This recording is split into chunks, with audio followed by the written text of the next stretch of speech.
Welcome to Conversations with Verdel Jones. I'm your host, Verdel Jones, and being an educator at heart, I'm dedicated to sharing conversations that inform and enlighten in the hopes that you learn something you may not have known.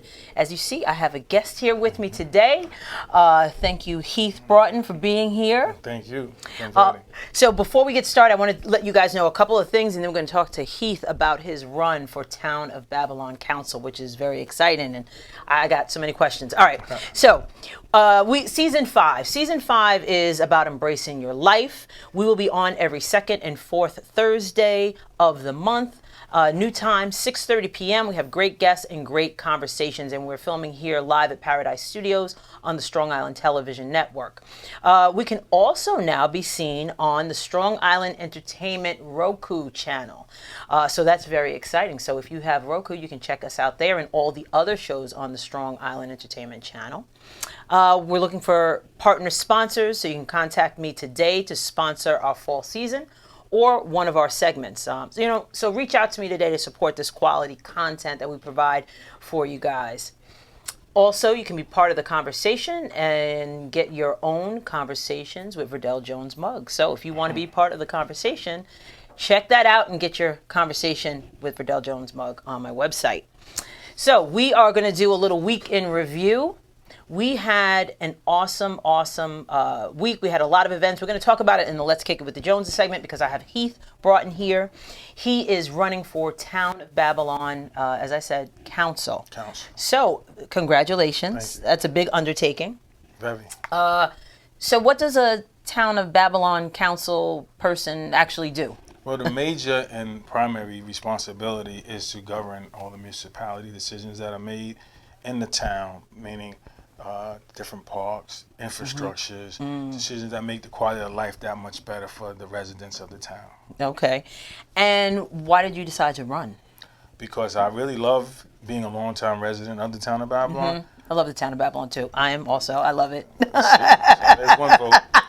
But the thing was that there are so many disparities in the town. Yes. And if I look at the demographics of it, I would love to have it be unified that we can't walk from Babylon to Wyandanch to Deer Park, and there is congruent lifestyles. Right. Not the division and separation that has been existing for so long right now. Right. You know, you have the impoverished, which is Wyandanch has the lowest and the poorest town in the state. Wow. In the state? Yeah. Wow. And definitely in the town of Babylon. Yes. Then you have the beaches on Gilgo along those who have a median income of $170,000. Right. But you have that pocket of people who are live in poverty. Wyandanch is 115%.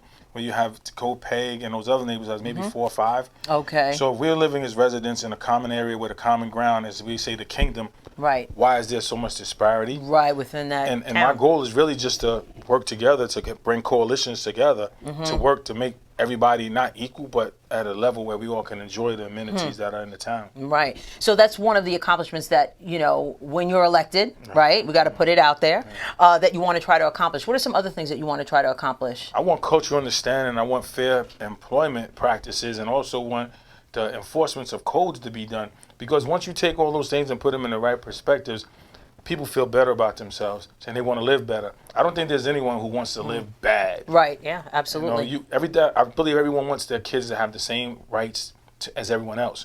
Whether you're rich or you poor, you should have that. And I think if we did a survey, that most people will want the same things, but they just living in a different mean. Right.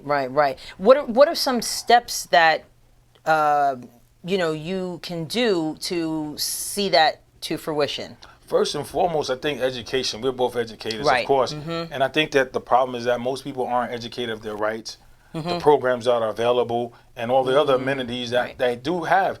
Like, I'm not against the town at all. I think they have great programming, they do, but it's not being utilized. And those programs that are utilized aren't being utilized by those in really of need. Oh, okay. So they're misinformed, they're uninformed, they're underinformed. Right. So therefore they cannot take privy to what is available to them, the housing, all the things that are necessary, and there's free help. But no one knows about it. Yeah. And those who do know about it really don't need it. Right, and they're the ones taking advantage of it, though. Right, because knowledge, I mean, it's cliche to say, but knowledge really is power. Right. So that's what you hope to accomplish. That's what I'm going to. That's what you're going to accomplish. So when can people vote? When and how do they go about? Who's running? Are you running unopposed? Or is there what's the situation with that? The one great thing about being in this election here is that it's an at-large vote, which means that the top 2 vote getters they hold their seat. Right now, there's 2 seats that are available. That is Jackie Gordon and Terrence McSweeney. Right. So people want to say that we're running against people. I'm like, really, I'm not running against Jackie. I'm running against the seats that are there. Because you can allow 2 votes in our roll. So the person who gets the highest, the two highest votes will be on the council. Yes. Okay. Yes. Okay. And again, most people vote party lines when I'm saying that's really not the case, and I'm not. I'm on the libertarian line. It's not. I'm 16F, so I'm at the bottom at the end. Okay. So you can't miss me. I'm loving my position right now because I'm at the very end at the bottom. Okay, so that's strategy. It wasn't my part. Right, but that's divine. Right. But I'm loving it. You can't miss me. So even if you decide you want a party line, just drop on down to the end. So where can people find information out about your platform, or where can they reach you? Like how can they do that? Well, tonight I'm doing a meet and greet as soon as I leave here over at 114 Long Island Avenue, the Church of God by Faith. But there's also early voting this year for the first time in New York that begins Saturday, October 26th to November 3rd. And there's like 10 different places that you can go to in Suffolk County. So what you do is you go there and you give them your information. They'll give you your personal ballot for the area that you live in. Okay, so you don't go to a polling place. You get like an absentee ballot. No, how does that work? There are 10 different polling places that you can. I'll give you that information and I'll share it. And you can find out which one you want to go. So for instance, you're at work. Right. You work in Smithtown. Right. There's a polling place in that area that you can go to. And they'll give you your town ballot. Oh, really? Yeah. Okay, see, and there's different hours that you can go at different sites. For Town of Babylon, theirs is at the Annex Building on Phelps Lane. Okay, yes. So you can go there and just knock that out and come on back. Great information. But the actual voting is the 5th of November. Okay, That's election day. Okay. But you can vote that week prior to. Okay. And if anybody wants me to come out, my number is 631-748-8190. I'm welcome to come out and meet your communities. I'm going to walk around starting next week to the different communities that we have. Nice. Right. Hit the ground, right?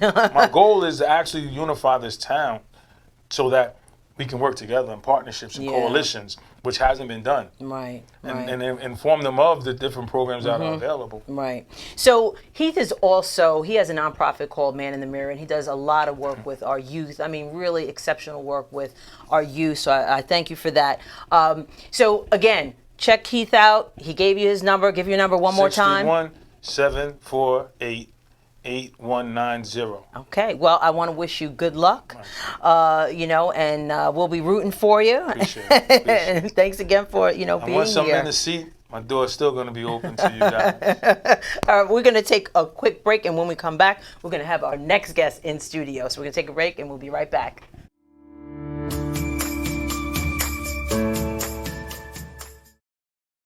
Yeah.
Welcome back to Conversations with Verdel Jones. You see, I have my next guest here, Annette Runcie. So welcome to Conversations with Verdel Jones. Oh, glad to be here. Happy to be here. You are a regular on the Strong Island Television Network. I've been a regular for this month. That's right. That's right. Sure.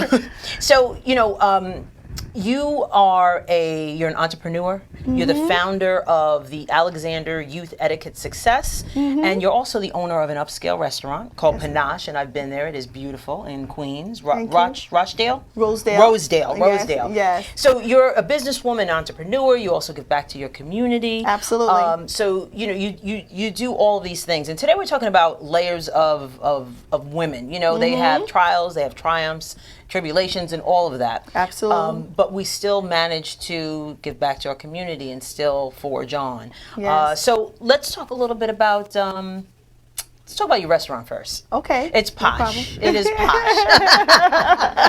Why did you decide to open up a restaurant? Okay. Well, it's been something that was in my family. My dad really always wanted like a family restaurant. And so it was something like a legacy that being the last of 7 kids, I guess I end up being the one that actually do it. But the whole idea of Pa-Nash was to really bring a little bit of the Manhattan flair closer, in our community. So it's in Rosedale, and so folks don't have to run to Manhattan to get a really upscale, so beautiful dining experience. It's really, really, really nice. And I know you have events there and things. We'll talk a little bit about that. Right. So you are also, you have a franchise also. You own a Golden Crust franchise. Absolutely. So, we actually opened up the franchise first because I worked for Procter & Gamble for many years. So I come from corporate.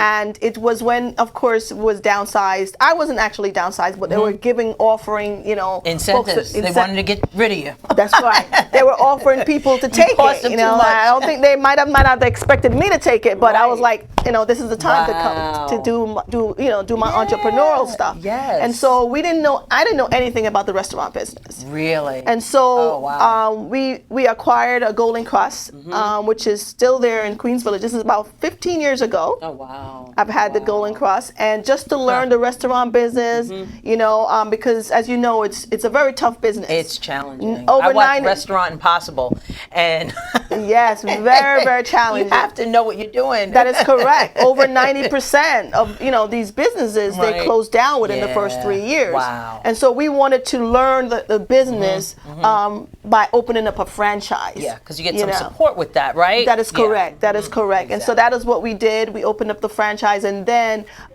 6 years ago is when we opened up Pa-Nash. Oh, you've been there 6 years. Wow. Yes, we've been at Pa-Nash for 6 years. Oh, that is awesome. That is so awesome. So you do all that business stuff, but you also have a nonprofit. Absolutely. Your nonprofit is Alexander Youth Etiquette Success. That is correct. So when I came to Rosedale, I was always, even when I was in Queens Village, that's where the Golden Crust is, I always believe in giving back, and giving to the community. So we do a lot of give back. In the Queens Village area, we have health fairs. We give to City Harvest every night. When we moved into Rosedale, I really saw the need with the high school kids. There's a lot of schools in the neighborhood. And so when school let out, it was just so amazing to me. I guess the attitude, behaviors, and of the kids. A lot of them were just basically raising themselves. And so instead of talking about the problem, I said, you know what? I'm going to create something right. I'm going to create something for the youth.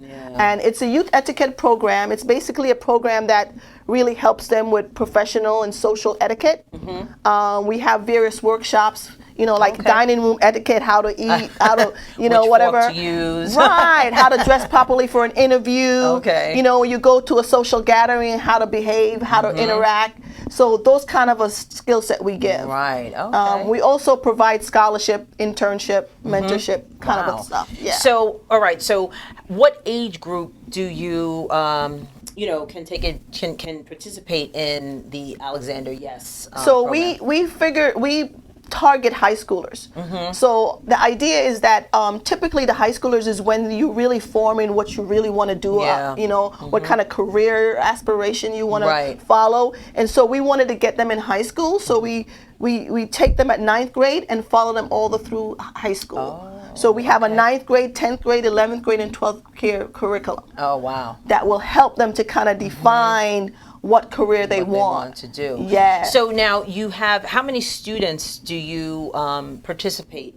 How many students can participate in the program? So what we believe in focusing. So we have a small group. It's actually 12. Okay. You know, you know, our slogan is, you know, changing our communities 12 youth at a time. Okay. So we focus on 6 boys and 6 young ladies, and we basically take them through the curriculum each year. Okay. And now how long have you, has Alexander Yes been around? Okay, so we've initiated it back in 2015. Okay. However, this is like the 2nd year of the full curriculum. Of going through the full curriculum. Yes. So you started with the 9th grade. And what type of activities, besides the, you know, the etiquette things, what other things are the students involved with? Okay, so definitely community service as part of the curriculum that they must participate in, because we want them to have a sense of community. Yeah. And so we provide different opportunities for them, whatever that's going on. Like we have a street fair, we have them involved in that, you know, manning the tables, you know, sharing food, whatever like that. You know, the local pantries that is in the community. That's a great opportunity for them. They actually go and help with the pantry.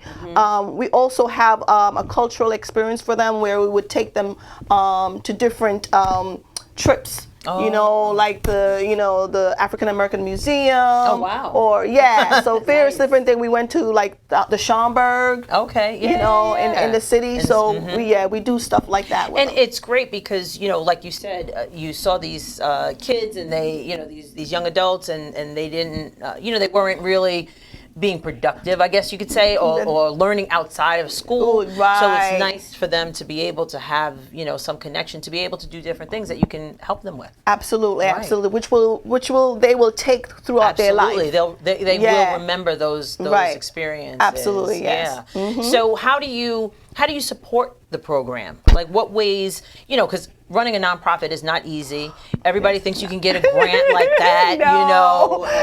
You know, you can throw some programs together and a grant just come flying in. So how are you able to support a nonprofit? I'm glad that you asked that, because Verdel, it's been very difficult to get funds. Yeah. And as you said, I mean, we are official 501c. We got that in 2016. Okay. So we are official 501c3, and it's not only getting that, you know, that gets you the grant. Exactly. You have to have a lot of time. You know, you have to get somebody to be able to write the grants. And we haven't been able to acquire any grants as of yet. We're still working as of yet. However, what's been carrying this program is really the fundraiser, which we have every year, along with our gala, which is, this is our 6-year gala. Let's show that gala. That gala's coming up. Yeah, that's right. Our 6-year gala is our fundraiser, and that's where we get the bulk of money for the program. And we're so excited to have you as our keynote speaker this year. Every year we've had phenomenal speakers to come out and, you know, really support and give their time as part of this fundraising gala. Right. So you just announced your honorees also. So you have some honorees for because that's what, you know, galas, they honor people, which is great. So tell us about your honorees you have this year. All right. So we're very excited to have some great honorees. It's our Youth Empowerment Award. We have Dr. Cynthia Ashley. Yes. That is one of our honorees. Total Faith Network. Total Faith Network. That is correct. We also have Dawn Edwards. She's a financial advisor. She was actually on the board of Alexander Yes, and have done a lot of work with us with the youth. We have Valerie Campbell, who is part of LIAC, Long Island African American Chamber, and she's also Nassau Community College alumni, part of we're so excited to have her. We also have June Balloon. At least that's saw that. You saw that? He is actually a local in Rosedale. He helps he's like the marketing director for Rosedale Jets, which is a youth, football program. Oh, nice. Which is very, very good. It has done a lot of great things for the youth in the community. And so we're acknowledging him. The fifth one is Julia Shaw. She is from the Rochdale Village Community Center. So it's community based. That is correct. Yeah. That is correct. So we like to honor people who are making impacts in their community. Yeah. So the students that participate, are they from Queens? Do they have to be from Queens? Like, what areas can the students be from? Okay, good question. Like right now, our focus is on Queens High School. The high schools in Queens. Well, you have some awesome honorees. It's and it's nice. This past weekend, I was honored at an event, or I received an award at an event, and it makes you feel good. Absolutely. We're here to celebrate. A lot of these folks are like, when I told them they were being honored, like, oh really? So Not me, like, you know what I mean? It's and awesome. I was like, there's some unsung heroes. Yeah, exactly. That doesn't really get recognized, not looking for recognition, but we want to celebrate them because they're doing phenomenal things in our community. So the gala is going to be at Pa-Nash. That is right. So the gala will be on November the 10th, starting at 6. It's a black tie gala. It's a formal affair. Wow, gotta get my outfit together. That's right, get your outfit together. It will be starting at 6 p.m. and it will be at Pa-Nash. And typically every year, Pa-Nash, of course, is the venue, and because we are also celebrating our anniversary. Okay. And we are the caterer. Right. So you have some events that come up at Pa-Nash too. You have a lot of the brunches. And tell people a little bit about the brunches and things like that, or the activities that you have at Pa-Nash. Okay, so we're so excited that we have a really big lineup at Pa-Nash going on. We have really partnered with a lot of businesses, some part of Strong Island TV that we're very excited about. So we have, as a matter of fact, this Sunday we will be having our beauty brunch. Right, yeah. Yes, we have collaborated with Studio 10.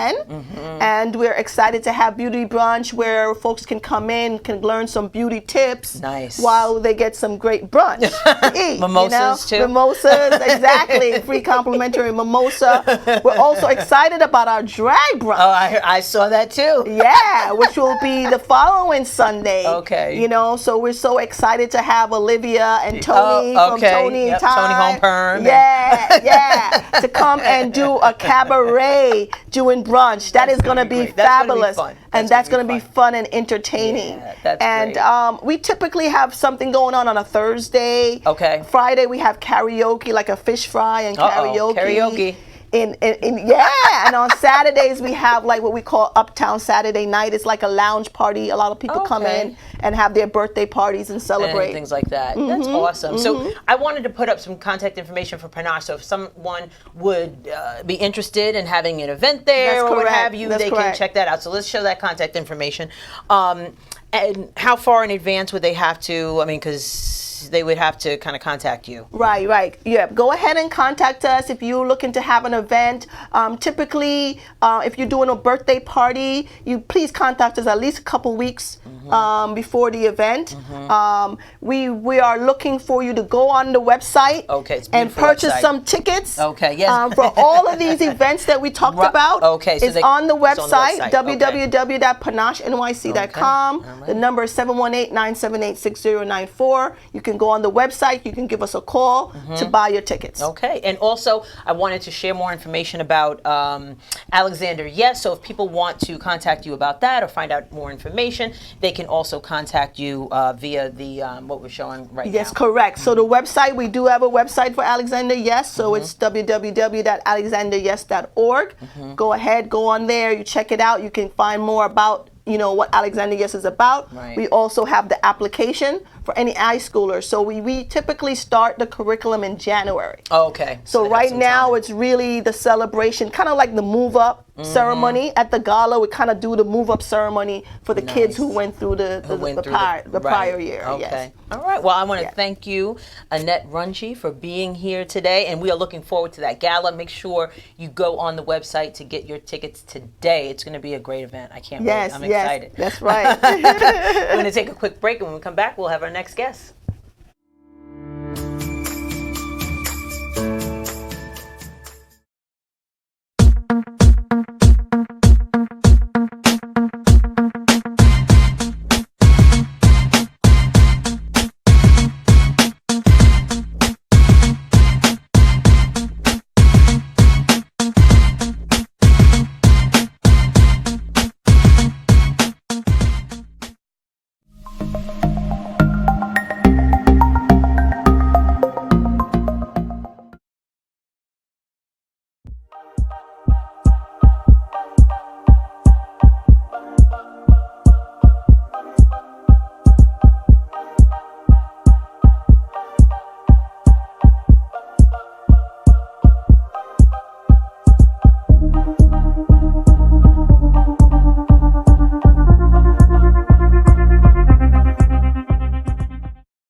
Welcome back to Conversations with Verdel Jones. I have my next guest here, Miss Nikki Stewart. She's part of the Witness Project of Long Island, which is a breast cancer awareness it promotes breast cancer health and cancer awareness to the African American women and their families. It is Breast Cancer Awareness Month, and I just want to shout out Cynthia Bangs. I'm wearing a pair of her beautiful paparazzi earrings in pink, just to to honor Breast Cancer Awareness Month.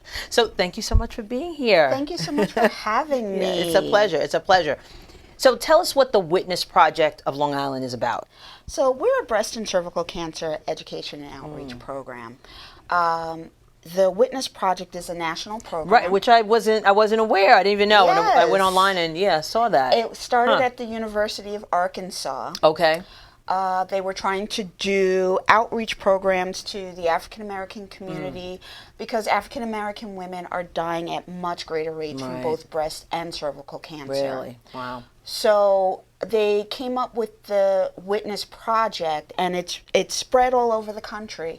And basically, we have lay health advisors, which are just everyday citizens who want to share the message that cancer is not a death sentence. And then we use breast and cervical cancer survivors to share their stories so people can see that you can live and thrive after cancer. Okay, so that's the witness part of it.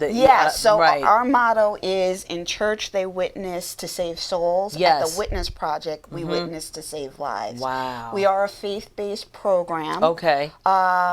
But we go anywhere. We go into churches, community centers, anywhere people will have us, and we share the good news that early detection saves lives. Yeah, and we're going to talk about that. I think it's so important to have that awareness and the education around it. I think people sometimes are fearful. Oh, absolutely. So how do you, and we're going to talk about screenings and things like that, but how can people get past the fear of just finding out? Yeah, well, that's one of the things we do. We work on myths. We work on fear. We work on things that stop the African American community in particular from getting screened. Okay. And part of that, working on that fear, is getting people to understand knowing gives you options. Yeah. People don't realize that hiding your head is going to cost you your life. The earlier you detect breast cancer, the greater your options, the better your chance of survival. Right, exactly. So, and the fear will stop people, for everything. Absolutely. Absolutely. So are there so you said in the African American community, it's not necessarily a higher percentage of African American women getting cancer, or is it just what does that statistic look like? So with breast cancer, African American women currently are diagnosed about 3% less than our white counterparts. Okay. However, we're dying about 40% more than our white counterparts. Wow. So early detection is very important. We're often diagnosed with much more aggressive forms of breast cancer. And so finding them early is really the key to survival. And why is that? What is the hesitation, or why is the survival rate lower in the African American community? I like to say it's a perfect storm. At any stage when we are diagnosed at, we have lower mortality rates. So we die at greater rates. Even if you and a black person and a white person are diagnosed at stage 3, the white person has a greater chance of survival.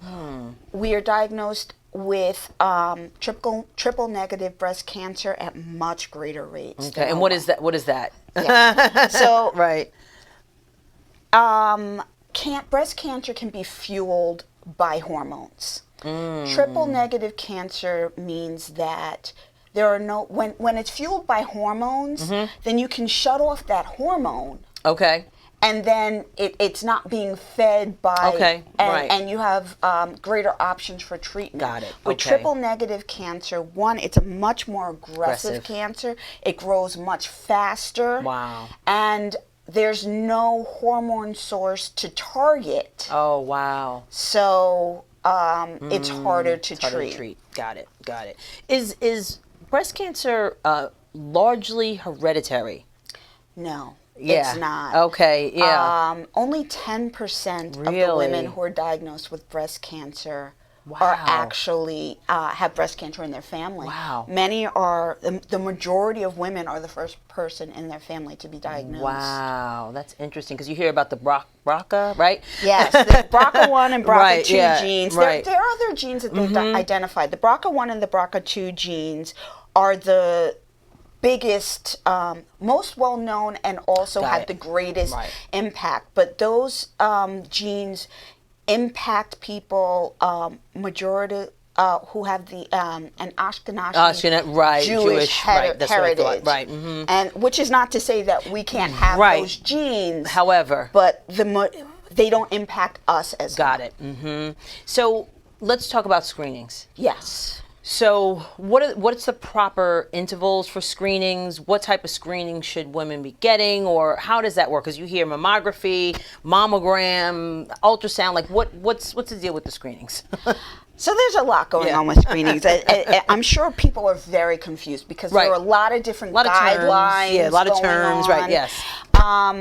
So at the Witness Project, what we suggest is that, one, you have a conversation with your doctor. Right. Talk to your medical professional. The guidelines previously, the universal guidelines previously was that at the age of 40, women should get their first screening. Okay. And have a mammography every year moving forward. So from 40 on, every year you should be getting a mammography. Right. Now, they've recently come up with different organizations have different guidelines. Some are starting at the age of 50. Some are saying get every other year. But there's a radiologist organization that uses guidelines. They say Black and Jewish women should get their mammographies at 40 and do it every year because both are diagnosed with much more aggressive cancers. Okay. So it's very important for African American women to get their screenings every year. Right. So just the screenings that happen, because there's a like when you go to your annual, let's say, GYN appointment, they do an examination, like you should have a clinical. What is it called? Like a clinical breast exam. Clinical breast exam, and then you might go for your mammography, and then some women even go for ultrasounds. Right. So what is it that when you can talk to your doctor about that at that point, I guess. So nowadays, most doctors do a screening tool with their patients, and they don't even realize they're getting the screening tools. You go into the office, they ask you to fill out some paperwork. They ask you who in your family has had cancer, have you ever had lumps removed, and things like that. They're using questions in a screening tool that will help determine your score. Got it. And that will often dictate how aggressively you are screened. Also, if you have dense breasts, and when you go for your mammography, it's a law in New York State now that they have to tell you if you have dense breasts. So if nobody's ever had that conversation with you, ask the radiologist, ask your gynecologist, ask whatever doctor is sending you for the screening. Exactly. Because the radiology exam will say whether you have dense breasts or not. Often, doctors will send women who have dense breasts for both a mammogram and an ultrasound because it's harder to. Dense breast tissue shows up white. Calcifications and cancer shows up white on a mammogram. So they do the ultrasound so that they can determine different. What's the difference between the breast tissue and something that may be more solid. Yeah, I didn't realize that because I get both. Yes. And I do it every single year. Right. And because. And have they told you have dense breasts? Yes. Okay. So, but you know what? The interesting thing, you're talking about this. I don't remember when the first time I had a mammography. Is it a mammography or mammogram? Like, same difference. It doesn't matter. Mammogram, mammography. Okay. Yeah. But my doctor was very pro making sure that I got screened. Yeah. So I didn't necessarily have to advocate for myself. Right. He did it for me. Right. So how would you recommend that women advocate for themselves? It can be tough.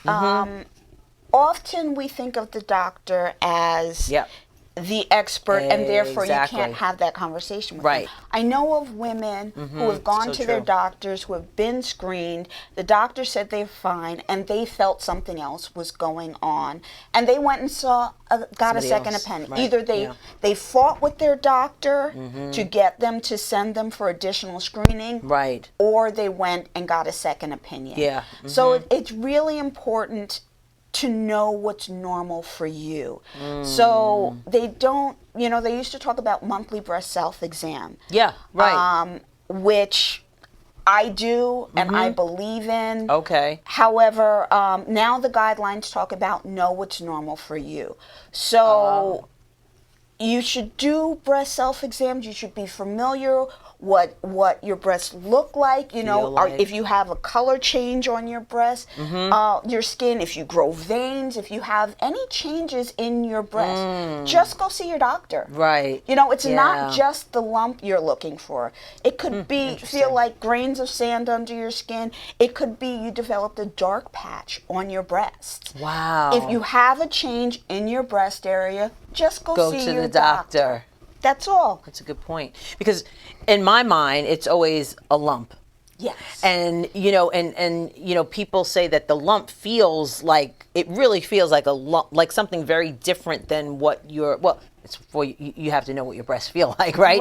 But it's, the lump is, I would think that's the only, I would think that's the only thing that you're really looking for. No, you can have, it could feel like the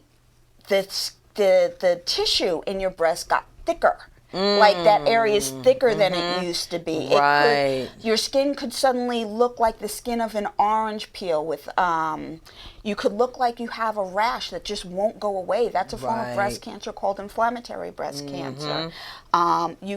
Your nipple could suddenly become inverted or turn in. So it's just about knowing what's normal for you and spotting changes. And when you spot a change, go see a doctor. Wow. Yeah, that's great information.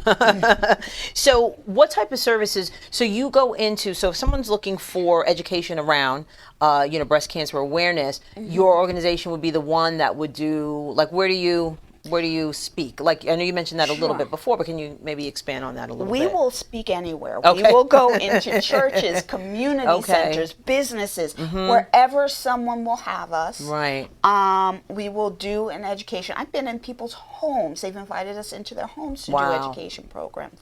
So wherever someone will have us, we will go in. We will do the education program.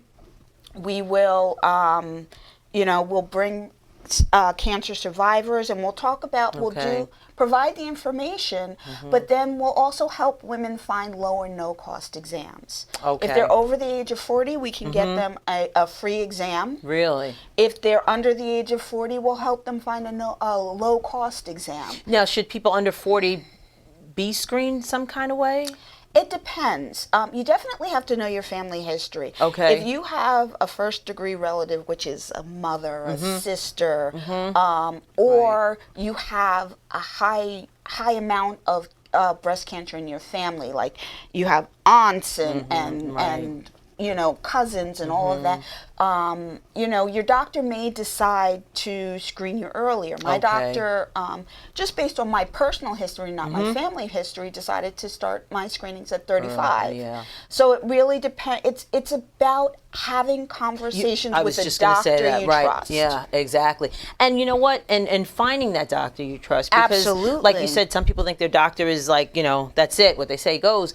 But you do have options. You absolutely have do. options, and there's so much information out there, and people that you can tap into that can lead you in the right direction. Absolutely. If you don't feel that your doctor listens to you, if you don't feel comfortable speaking to your doctor, you should try another doctor. There are many out there, and you can, if you have health insurance, you can utilize your provider directory and find another doctor that you feel comfortable with.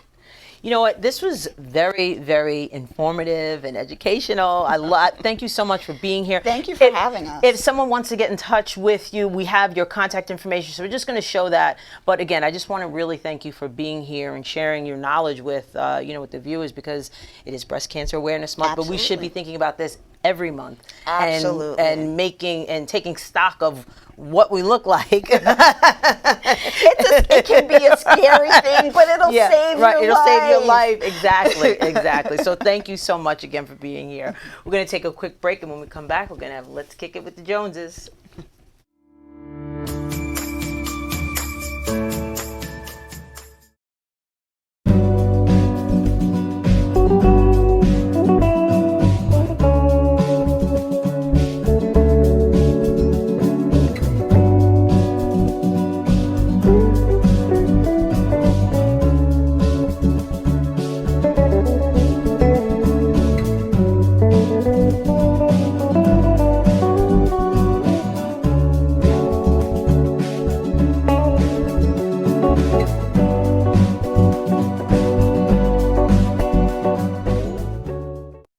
Dropping gems from Keisha Christian. She's on a mission, sharing information, knowledge for soul, body and mind. Dropping gems, KeishaGems.com, KeishaGems.com.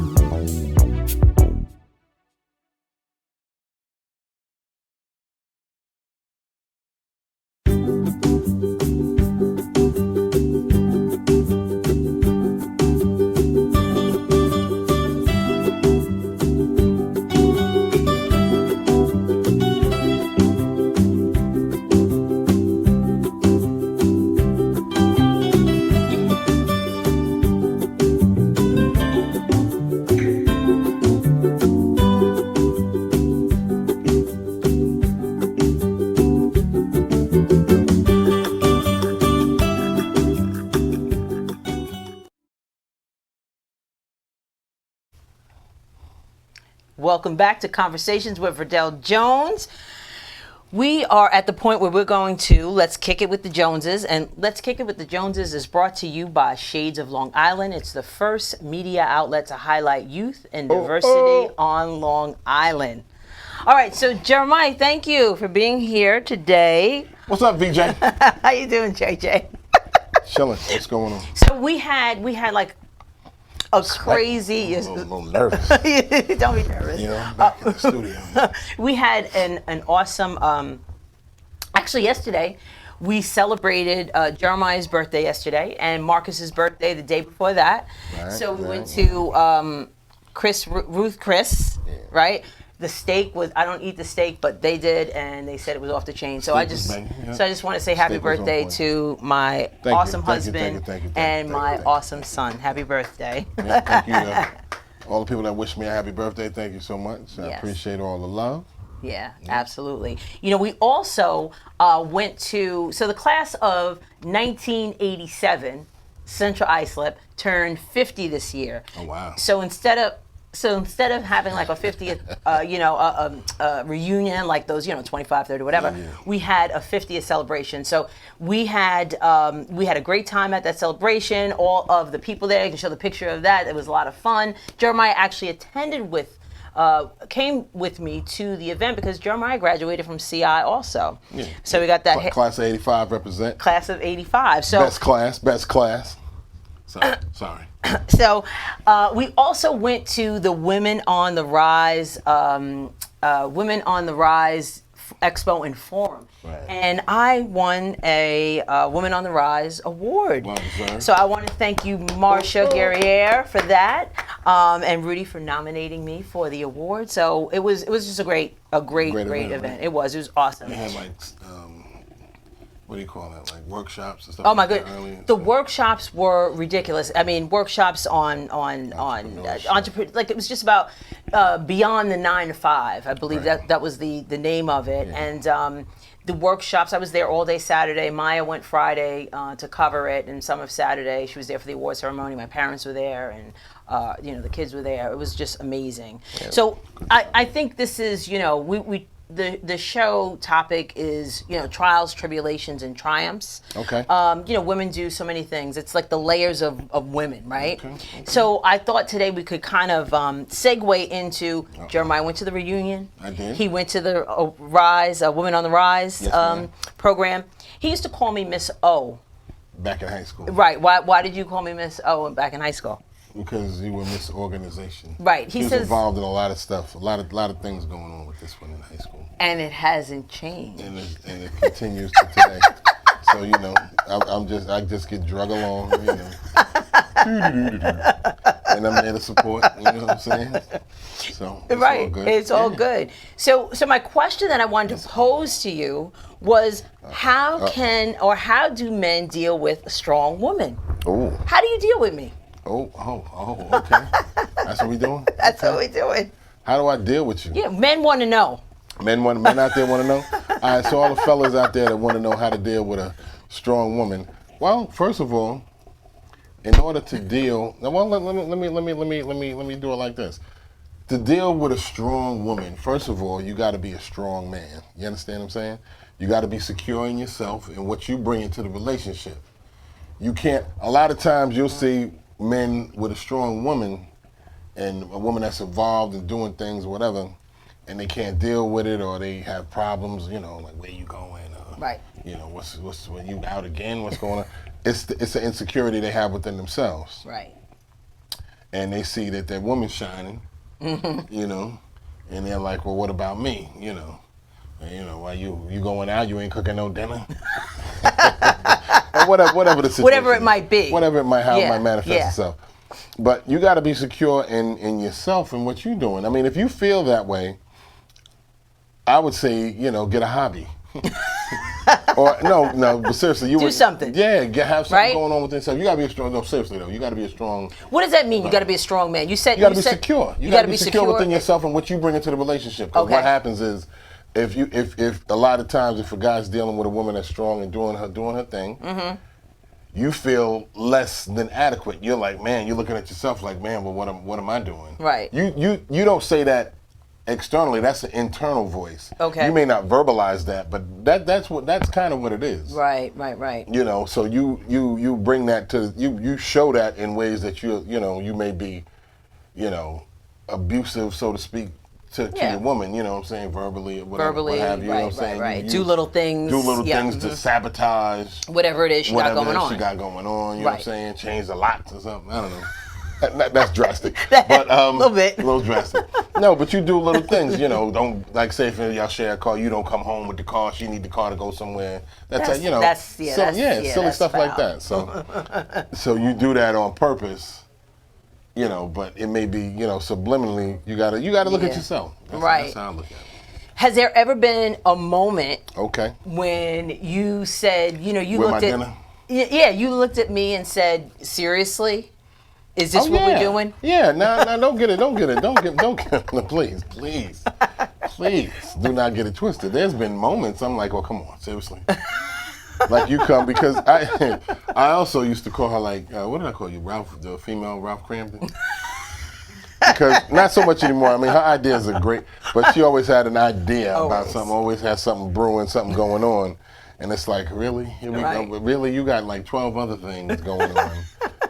I kind of still do that. Yeah, but I mean, so. Jeremiah says that I have a motor, like I'm like a computer, right? Me and mine. Right? Just running.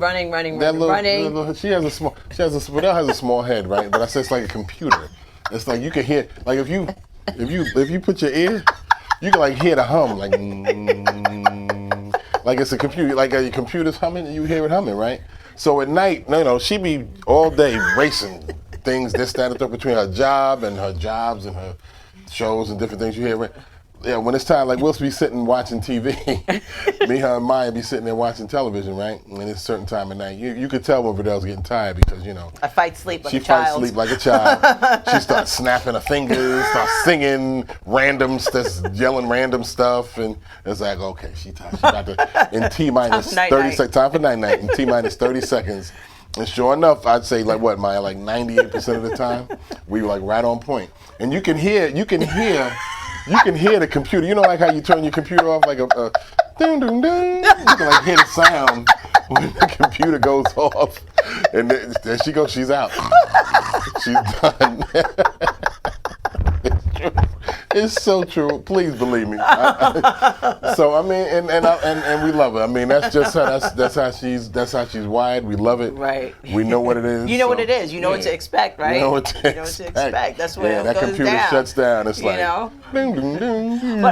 But so dealing with a strong woman, right? Yes. And being secure in yourself, right? Is that something that people need to discuss before they get into a relationship, like a serious relationship? Like, so how, like how does that work? Like you didn't know that. Like we went together in high school. We kind of, kids, But how do people, what does that look like? Well, that's one of the many things. I mean, me, if you want, if I'm going to give any kind of advice, that's one of the many things you should discuss. When you, especially, so we haven't had to really do that. Yeah. We were kids when we got together, right? So, but just from years and knowing people and relationships, that's one of the many things I think you should really have a serious if you're really thinking about getting seriously involved with a person in this day and age, I would suggest you have a real serious conversation about things like this, right? To find out where they're at. A lot of times people get in relationships, they never have these conversations, and they find out when it's too late. I don't like this, or I like to do that, or I'm this way or that way. Right. Like I like to have a glass of wine. Yeah. And I don't really drink like that. Right. But we grew into that. But we grew into that, right? Because I wasn't drinking wine at 14. Well, I hope not. I wasn't. I don't think I wasn't. Was you? No, I wasn't. Nah, you wasn't. Right. But she likes to have a glass of wine. Right. Me, not so much. Right. So, some people might not like that, though. You know what I mean? Like, so it's things like that that, I mean, and that's a little small thing, but it could, if there's other things that are not right. Things build up. It builds up. And right, then it adds to, resentment and you holding it in and saying that. But yeah, they should definitely have conversations about, like, say for instance, back to the topic at hand in terms of if this person is, active and likes to do certain things, is involved in, urban league or this or whatever, they're in a fraternity or sorority, whatever the case may be. And they're active in doing things, that's a conversation that you need to have because, you thinking one thing that, she going to be sitting at home catering to you. And nope. And it ain't even... She has an event. She has an event. You better warm up them noodles or something, or them leftovers from before, because, she ain't going to be cooking. She ain't going to be cooking that meal that you want. So. But, I mean, it's worked out. We made it work over the years. Yes, we have. So we're going to take a quick break, and when we come back, we'll give you our final thoughts. Yeah.